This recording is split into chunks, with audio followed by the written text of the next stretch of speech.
Selamat malam Bapak Ibu sekalian yang terkasih dalam Tuhan.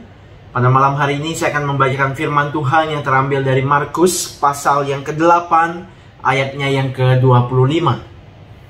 Yesus meletakkan lagi tangannya pada mata orang itu, maka orang itu sungguh-sungguh melihat dan telah sembuh, sehingga ia dapat melihat segala sesuatu dengan jelas. Bapak Ibu sekalian, catatan Alkitab memberitahukan kepada kita bahwa banyak hal yang dapat dan mampu dilakukan oleh Tuhan kita Yesus Kristus.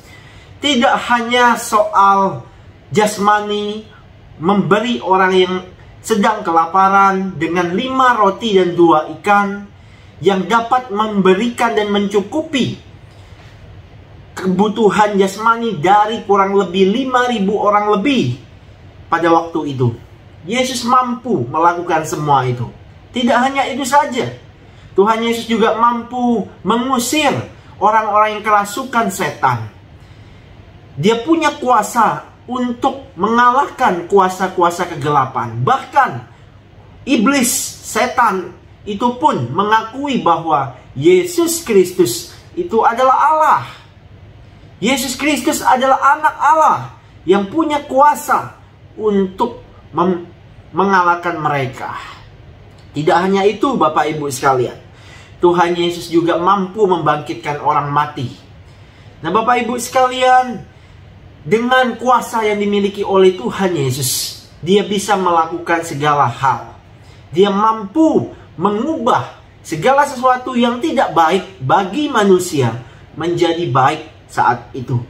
Dan tanpa terkecuali di dalam perikop yang kita baca, atau salah satu bagian dari perikop yang kita baca hari ini tentang Yesus menyembuhkan seorang buta di Betsaida, ini juga mengungkapkan bahwa ya, Yesus mampu untuk menyembuhkan orang yang buta. Nah Bapak Ibu yang terkasih dalam Tuhan, tetapi yang ingin saya bahas hari ini bukanlah orang buta ini menjadi sembuh, orang buta ini menjadi melihat dan melek kemudian pergi saja. Tetapi ada hal Bapak Ibu sekalian yang lebih esensi dari setiap mukjizat ataupun pekerjaan tangan yang dikerjakan oleh Tuhan kita Yesus Kristus. Selalu ada esensi dan tujuannya. Yesus tidak hanya semerta-merta menyembuhkan orang. Tuhan Yesus tidak semerta-merta membangkitkan orang mati. Tuhan Yesus tidak semerta-merta mengusir roh jahat. Tetapi Bapak Ibu sekalian, ada harapan yang ada di balik semua mukjizat-mukjizat yang dikerjakan oleh Tuhan Yesus. Yaitu yang pertama, memperkenalkan kuasa Allah bagi dunia ini, bagi orang-orang yang pada waktu itu melihatnya. Orang-orang akan kembali Bapak Ibu sekalian, harapannya memuji Allah. Mereka akan takjub dan percaya bahwa sungguh Tuhan Yesus itu datangnya dari Allah. Itu yang pertama Bapak Ibu sekalian. Kemudian yang kedua, dalam setiap mukjizat yang dikerjakan oleh Tuhan Yesus, harapannya adalah bahwa setiap orang itu percaya bahwa hanya melalui Yesus Kristus itu ada keselamatan, itu ada pemulihan, ada penebusan.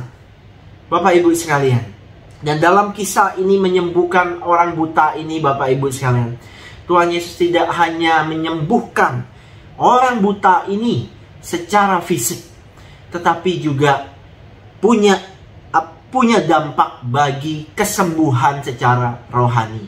Kita tahu bahwa tujuan Yesus datang ke dunia ini adalah untuk menyelamatkan mereka yang terhilang, untuk menyembuhkan mereka yang sakit. Sakit dalam artian Bapak Ibu sekalian secara rohani, karena kutuk dosa, karena belenggu dosa. Dan itu tujuan Tuhan Yesus datang, untuk memulihkan, untuk membuka mata dari manusia, supaya mereka boleh melihat cahaya kebenaran, cahaya ilahi, dan mereka boleh bertobat kembali kepada jalan yang benar. Bapak Ibu sekalian, bukankah lagu Amazing Grace, anugerah Tuhan yang luar biasa, anugerah Tuhan yang besar, salah satu bagian kalimatnya adalah, dulu kita buta, sekarang kita melihat. Artinya apa Bapak Ibu sekalian? Dulu kita adalah orang-orang yang dibutakan oleh dosa. Kita adalah orang-orang yang tidak dapat melihat kebenaran, bahkan mencari Allah kita tidak bisa. Tetapi sekarang, karena pengorbanan Yesus Kristus, karena lewat Dia saja, kita yang sebelumnya buta, kita boleh melihat. Mata kita terbuka, sehingga kita boleh melihat cahaya kebenaran. Cahaya keselamatan dan pengharapan itu tiba melalui diri Yesus Kristus. Bapak Ibu sekalian, hari ini apa berikutnya? Apa selanjutnya setelah kita tahu kebenaran ini? Seharusnya Bapak Ibu sekalian, ketika kita tahu kebenaran ini, bahkan kita hidup dalam kebenaran, maka kita juga harus terus Bapak Ibu sekalian hidup sebagai anak-anak kebenaran. Kita harus hidup sebagai anak-anak Tuhan yang hidup dalam kebenaran. Tidak lagi menikmati dosa. Tidak lagi tergoda ataupun sedikit-sedikit jatuh ke dalam dosa. Tetapi seharusnya kita menjadi anak-anak Tuhan yang bisa menang terhadap dosa. Bisa menang terhadap segala kegelapan. Karena kita adalah orang-orang yang sudah hidup di dalam terang. Jadi Bapak Ibu sekalian, bersyukurlah atas anugerah keselamatan yang telah Tuhan Yesus kerjakan dalam hidupmu dan hidupku. Kita yang sebelumnya buta, kita yang sebelumnya tidak dapat melihat kebenaran, hari ini kita menjadi orang-orang yang tahu kebenaran. Kita orang yang melek kebenaran karena karya Kristus. Dan oleh karena itu, hiduplah terus di dalam kebenaran dan jadilah anak-anak terang yang hidup di dalam kebenaran. Kiranya Tuhan boleh memberkati engkau dan saya menjadi anak-anak Tuhan yang terus memuliakan Tuhan. Mari kita berdoa Bapak Ibu sekalian.